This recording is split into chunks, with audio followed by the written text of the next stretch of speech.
At the 1994 Annual Awards dinner given for forensic science, AAFS President Dr. Don Harper Mills astounded his audience with the legal complications of a bizarre death.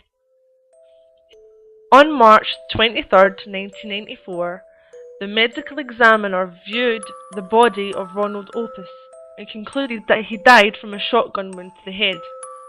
Mr. Opus had jumped from the top of a 10-story building intending to commit suicide.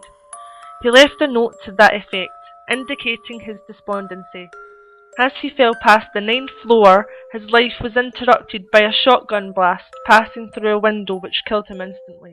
Neither the shooter nor the descender was aware that a safety net had been installed just below at the 8th floor level to protect some building workers, and that Ronald Opus would not have been able to complete his suicide the way he had planned.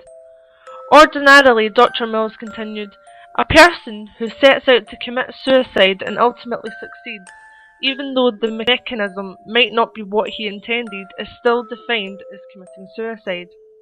That Mr. Opus was shot on the way to certain death, but probably would not have been successful because of the safety net, caused the medical examiner to feel that he had a homicide on his hands. The room on the 9th floor, whence the shotgun blast emanated, was occupied by an elderly man and his wife. They were arguing vigorously, and he was threatening her with a shotgun. The man was so upset that when he pulled the trigger, he completely missed his wife, and the pellets went through the window, striking Mr. Opus.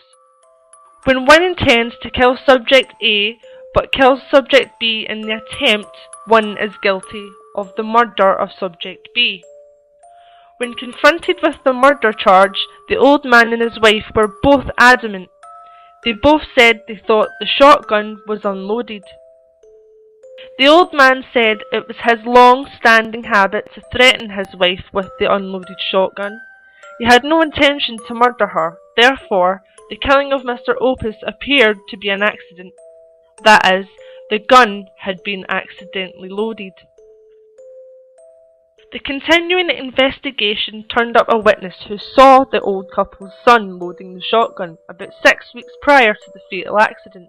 It transpired that the old lady had cut off her son's financial support, and the son, knowing propensity of his father to use the shotgun, threateningly loaded the gun with the expectation that his father would shoot his mother.